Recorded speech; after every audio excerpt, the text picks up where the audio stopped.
welcome back to Coffee and the Tea. I have my coffee as usual, but I'm gonna let you in on something. This is like my second coffee for the day. I was like, I really need my coffee before I do coffee and the tea. And you can tell I'm almost finished with the second one. Oh, I need it today. For some reason, uh, anyway, let's get into this tea since we have our coffee. Let's get in this tea. We're going to talk about two things today. We're going to talk about Kanye West. Yeah, I know. And we're going to talk about Kevin Costner.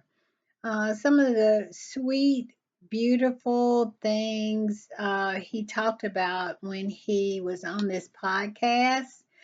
He was talking about Whitney Houston and her eulogy and some of the things that that happened around that. And it's very beautiful. They had a very beautiful relationship, and I want to talk about that too. So let's get into Mr. Kanye. Hold on, let me get my notes here from Mr. Kanye. Okay, I am not much of a Kanye fan. I used to be a Kanye fan before his mental health diagnosis, and he married and before he married Kim Kardashian. Um, I don't know which came first. I don't know if Kanye was having a break prior to Kim or not. I know his mom's death was very devastating to him, and as a person who has lost their mother, it's mentally is really a challenge. So I don't know when the break came, but here lately the break has really been showing, especially with his new wife. It seems to me that he just he loves to have a woman that just does everything that he wants her to do, and he just reshaped her. And that whole thing when I think they were in Venice, that whole thing that went down over there. Ugh, I mean, I think they were accused of having oral sex on one of the those boats going through the canal in Venice, and it was a big scandal about that. And as a woman, you're gonna allow yourself to be exposed like that, and I mean, come on now. Uh, so, and does she ever speak? Does she speak? I have never heard her speak. I mean, it's as if she is this piece of clay that he is molding into what he wants her to be, and it's not very appealing. I'll tell you that. And also, I also saw something. I think I saw an article about her parents. She's from Australia, and her parents being very concerned, uh, about her since she married Kanye. And if I was her parents, or her mother, I would be very concerned too. Because what I'm seeing with all these big old coats and big shoes, and I saw a picture, and and I might put it on my thumbnail of Kanye with them big shoes. It's just, come on now, Kanye, come on, and she walking around half naked. It's just crazy. It's crazy.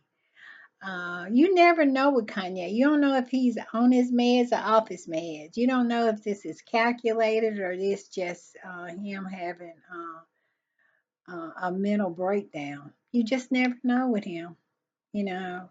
But like I said, I'm not much of a fan. And now his former assistant is suing him. And so, okay, well, we're gonna get into it. I found this article on NBC.com, so it's a reliable source, and they said that Ye, because he changed his name. He's not Kanye West anymore. He's just Ye. Ye Ye's former assistant accused him of sexual harassment in a lawsuit. Okay, and it reads, hold on, hold on. And it reads, Ye's former assistant files a civil lawsuit against the embattled rapper. When did he become embattled? I know he is in, well, yeah, his anti-Semitic comments almost toppled his empire, his billionaire empire. I don't know if he's considered a billionaire anymore because with his Yeezys and stuff like that, his shoe company pulling, dropping their relationship. Um, yeah, so maybe he's still considered embattled. Okay, but it says against the embattled rapper, accusing him of sexual harassment and uh, failing to pay her millions of dollars before she was wrongfully terminated. Lauren Piscata, I hope I got her name right. Lawrence Piscata filed a suit Monday in the Los Angeles County Superior Court for wrongful termination, breach of contract, sexual harassment, and hostile work environment, unlawful retaliation, and emotional distress. She began working for the rapper in 2021 as his executive assistant, personal assistant, after collaborating. Excuse me, little doggy coming. Collaborating on his Clothesline, Yeezy Season 1, and working on his album Donda, the suit says. The suit alleges that Yee was excuse me, the suit alleges that Ye, who legally changed his name from Kanye West, repeatedly sent explicit photos and videos asking her inappropriate questions about her sex life and masturbating in front of her. Oh my God. Come on now. Come on. Oh, wow. The suit says that Piscata did not welcome or encourage these offensive acts, texts, videos, and statements, and did not condone his behavior. In 2022, she was wrongly terminated according to the lawsuit. A representative for Yee denied the allegations in a statement to NBC News. In response to these baseless allegations, Yee will be filing a lawsuit against Ms. Piscata, who is Quicko, stop, is actively pursued him sexually to coerce employment and other material benefits that then engaged in blackmail and extortion when her advances were rejected, the statement said. Okay, well, let's discuss. So basically, everybody is getting sued. I I guess this is, the year for all of that. And she is saying that she was wrongfully terminated, that, he sexually harassed her. And the biggie one for me was she's claiming that he masturbated in front of her. That's just gross. Ugh. And if he did that, he does owe her millions because he would have to pay me $1 million for me to watch that. I ain't gonna lie, that's disgusting. Yeah, I would say you have to give me a hot million if you're gonna masturbate in front of me. 'Cause I couldn't take that. Can you imagine that? I don't even want to imagine it. He need to give me at least 30K just for imagining it. Being forced to imagine that. So I can't even imagine seeing it in person. He would have to he owe her those millions. Okay. If he did that, he owes her those $1 million because that's disgusting. That's disgusting. But on the other hand, he is saying that she tried to, blackmail him. And basically this is just an extension of that, just she has consistently tried to get money out of him. I don't know who to believe in this situation, to be honest. I don't know what the deal is, but I do know when people get extremely famous and extremely powerful and extremely wealthy, and it is people who are willing to do whatever they want to do. Look at Kanye's wife. I'm not gonna call him Ye because that's ridiculous. But look at Kanye's wife. I mean, he took this normal woman and now she looks like a freak. She is just and performing sexual acts on him while they're going down, the canal in Venice. So, is it possible that he did that? Is it possible that um he masturbated in front of this woman? That he you know, I don't know, but if a person did all that, constantly sexually harassing me, asking me inappropriate questions about my sex life, what else did she say he did? Um, Repeatedly sent her explicit photos and videos and asked her inappropriate questions about her sex life and masturbated in front of her and wrongly terminated her. And what else did she put down here? Uh, she said he owes her millions of dollars, but if he did all that, he do. Cause I can't even imagine having to sit in front of Kanye and watch him masturbate. That is, like I said, for me to even think about it, he really owes me about 30 or 40K. That's disgusting. But he is countersuing. And he is saying that she did everything she could do to use him and coerce money out of him. So it just might be just two horrible people suing one another. I don't know, but it is what it is. So moving on, we're going to discuss Kevin Costner. Kevin Costner was talking to a podcaster. Who was the podcaster? Um,